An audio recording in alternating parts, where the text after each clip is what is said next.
Hoje eu quero falar com você sobre uma coisa que talvez você esteja passando. Te ensinaram errado sobre esse tema e provavelmente você vive e muitas vezes já até pensou sobre ele, que é sobre a dor.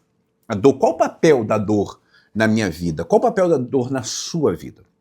Algumas pessoas começaram a romantizar a dor, a dizer que a dor ela tem um papel muito importante, que sem ela ninguém cresce.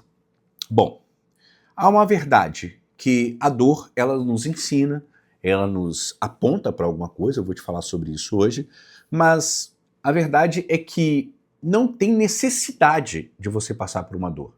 A dor ela acaba vindo para que a gente aprenda algo que a gente não sabe. Mas as pessoas acabam pegando a dor e em vez de pegar o aprendizado que essa dor traz, que esse sofrimento traz, elas estão pegando a dor e romantizando. Provavelmente alguém já falou para você que talvez um sofrimento pelo qual você passa, ou que você já passou, ou alguém que está sofrendo, fala que esse é o propósito de Deus. Que Deus quer isso para a vida dela, sendo que Deus não quer isso. E a dor, ela tem virado identidade ou status da vida das pessoas, sabe? Hoje, quando você chega para contar um problema seu, é uma coisa até interessante. Você chega para uma pessoa e fala assim, eu tô com uma dor de cabeça. Aí a pessoa vira para você e fala assim, não, você não tá com dor de cabeça. Dor de cabeça tava eu semana passada, uma dor que minha cabeça quase estourou. Aí você vira para a pessoa e pensa, poxa, estou passando por um momento difícil na minha vida. A pessoa vira, isso daí não é nada. Problema difícil é o que eu estou passando, que é esse. Ou seja, a dor torna-se um status e identidade da pessoa. E o propósito da dor, ele não é esse. Só que existe uma cultura silenciosa que as pessoas começam a admirar o sofrimento como se o sofrimento fosse algo que enobrecesse as suas vidas. O sofrimento, ele não te enobrece. O sofrimento, ele te machuca. O sofrimento, ele dói. Embora ele tenha um propósito na sua vida, que é apontar para algo que precisa ser corrigido, para algo que precisa ser melhorado, o sofrimento, ele pode ser evitado. E quando você aprende logo sobre o que o sofrimento está te apontando, sobre o que ele está te mostrando, você sai logo do sofrimento. Não é um propósito de Deus, como algumas pessoas falam, não, porque é porque Deus quer, não. As pessoas têm que aprender a dividir. Quem crê em Deus precisa aprender a dividir as coisas. Existe a vontade de Deus, que é a vontade absoluta dele, e a vontade permissiva de Deus. A vontade absoluta de Deus não é. Olha só, se eu não me engano é em Ezequiel ou Isaías que está escrito que Deus não tem prazer na morte do ímpio. Antes ele quer que ele se arrependa dos seus pecados e viva. Essa é a vontade absoluta de Deus, só que ele permite que outras coisas aconteçam. Quando Samuel chega para Saul e fala bem assim, olha, o que é melhor, Saul? Obedecer ou sacrificar? Deus tem mais prazer na obediência. Até mesmo o próprio Jesus, ele falou bem assim, olha, misericórdia quero e não sacrifício. Misericórdia quero e não sacrifício. Olha só que coisa interessante.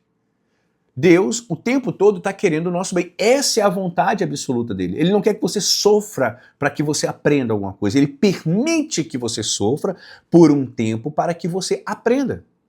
Lembra do povo de Israel, que estava passando pelo deserto? Logo quando eles chegaram diante da terra prometida, Deus falou que ia entregar a terra para eles. E Moisés envia o quê? 12 espias. 10 desses espias voltam falando, não vai dar certo. 2, Josué e Caleb, voltam falando, não, vai dar certo sim, vamos lá e vamos vencer. Só que o povo se rebelou contra Deus, então Deus falou, tudo bem, vocês não querem, então vai sofrer um pouco mais. Até que vocês percam esse pensamento e entendam o que eu quero ensinar para vocês. E então eles passaram 40 anos no deserto. E aí Deus deixou esse período de 40 anos de sofrimento acontecer por permissão, porque a vontade absoluta de Deus era que a vitória chegasse logo. Só que tem muitas pessoas que não entendem isso, não entendem que a dor ela é algo que não precisa permanecer para sempre na sua vida. Deus não te fez para você sofrer a sua vida toda.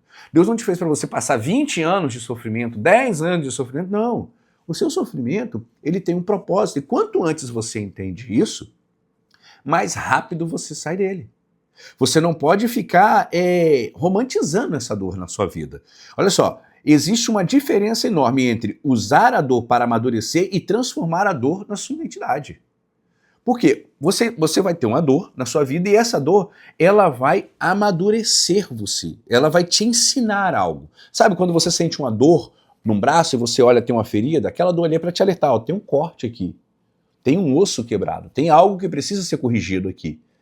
Quando você corrige, o que acontece com a dor? A dor vai embora.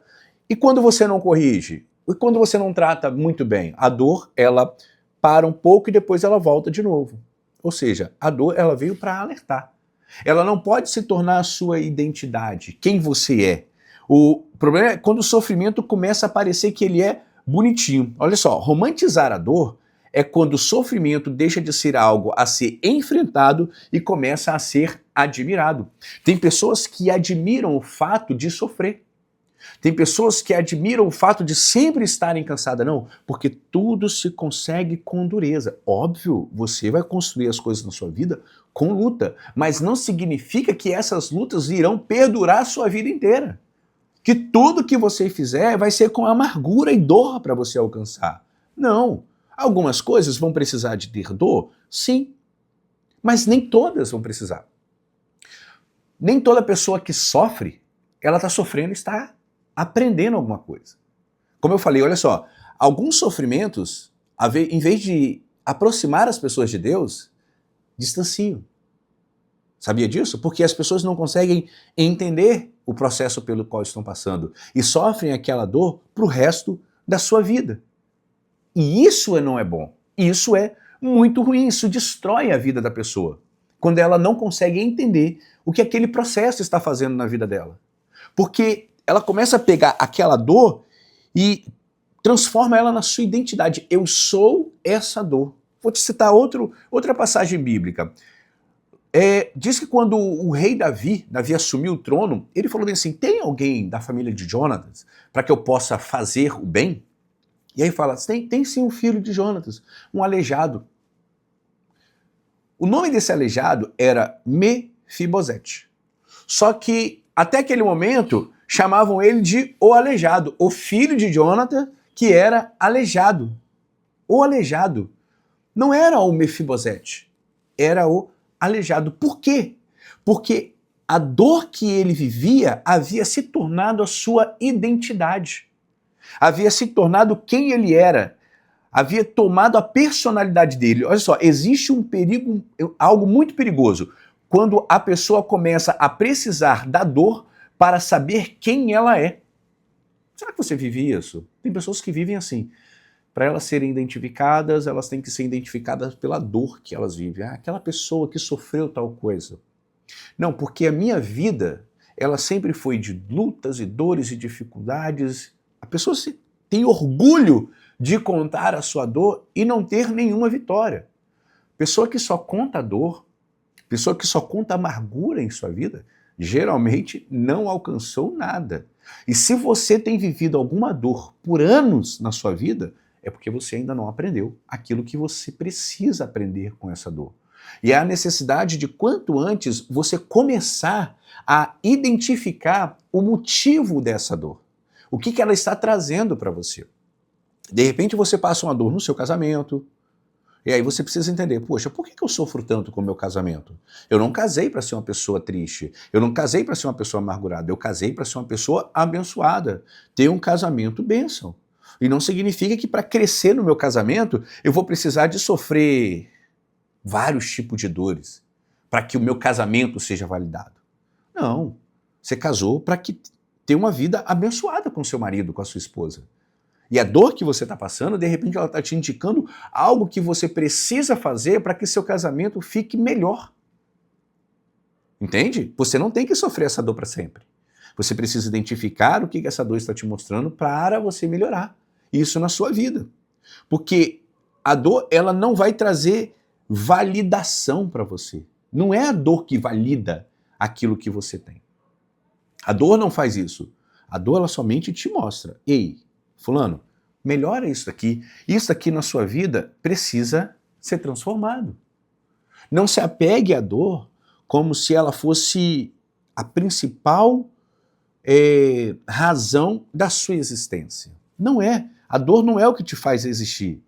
A dor, ela é o que faz construir alguma coisa na sua vida. Olha, como você pode usar essa dor como combustível? Você já passou a pensar sobre isso? Como usar a minha dor como combustível? Porque a solução não é fingir que a dor não existe, porque a dor, ela existe. As lutas, elas existem. As dificuldades e angústia, cara, não tem como, nós vamos passar por elas, tá? Elas não são o propósito maior de Deus para nossas vidas, mas elas são instrumentos que acabam nos ensinando alguma coisa. Só que fingir que não existe também é mentira. Se eu virar para você e falar assim, a dor não existe, isso daí é coisa da sua cabeça. Não, não tem como. A dor realmente existe. Não se pode romantizar a dor, ficar preso a ela. Mas você pode fazer o seguinte, olha, eu vou aprender com ela e vou fazer com que ela se torne um combustível para acelerar o meu crescimento, para acelerar o meu desenvolvimento. Quando você começa a entender a dor como um combustível para você, a coisa muda na sua vida. A coisa muda, porque você começa a pegar tudo aquilo que ela está criando em você, toda aquela angústia, toda aquela ansiedade, coisa, e você começa a canalizar isso para o lugar certo. Você canaliza para que você possa fazer algo para que essa dor passe logo. Está doendo muito, eu preciso acelerar o processo de cura, de transformação. Então eu vou lá e vou mudar isso daí. Porque se você basear a sua vida somente na raiva, você vai viver revoltado, você vai viver a vida reclamando. Agora, se você pega assim, vamos lá, você sofreu injustiça na sua vida e isso dói muito em você. Muito, muito. Mentiram, falaram alguma coisa de você, destruíram alguma coisa na sua vida. Se você ficar remoendo essa dor dentro de você, ela vai criar em você algo muito ruim. Uma sensação, um sentimento muito ruim dentro de você. E isso vai te destruir. É até o significado da palavra mágoa. A palavra mágoa é a junção de duas palavras, tá? Má e água, ou seja, água má, aquela água podre, suja. E uma mágoa dentro de você te destrói. Agora, se você pega toda essa raiva que criou em você, toda essa dor que criou em você, essa injustiça pela qual você passou, e você agora pega isso e fala assim, olha, eu vou fazer o seguinte, ao invés de me vingar, ao invés de ficar remoendo essa dor, eu vou usar toda essa energia para o meu crescimento. Você cresce de uma tal forma que essa dor que você estava sentindo se torna insignificante, e você acaba superando isso. E aí, o que você vai fazer? Você vai ficar remoendo a dor, glamourizando a dor, morando na dor, porque todo mundo passa por momentos difíceis. Você não é o único. Você não é a única pessoa que passa por esses momentos. Eu passo, algum amigo seu passa, algum familiar seu passa, pessoas que você não conhece passam por dores. A diferença é como que você encara essa dor. É como que você passa por ela. O que ela toma significado para você. Se você entender a dor como ela sendo a sua identidade e você romantizar, deixá-la bonitinha, isso só vai te destruir. Você nunca vai sair da sua dor. Porque você sempre vai entender que você precisa de uma dor para validar aquilo que você quer construir. E isso não é bom. Porque você sempre vai estar com dor, sempre vai estar com alguma angústia dentro de você. Agora, se você encara a dor de outra forma, como, opa, isso daqui está me alertando, eu preciso acertar algo na minha vida. Essa dor dói, verdadeiramente dói, é angustiante, me deixa desesperado, mas eu irei usá-la para o meu crescimento. Se você fizer isso, eu tenho certeza que as coisas irão mudar na sua vida, tá bom? Esse é o recado que eu tinha para você hoje aqui e eu quero te convidar a se inscrever aqui no canal, tá bom? E ficar atento aí, já deixar o sininho já ativado para receber as notificações sempre que houver um novo vídeo aqui no canal.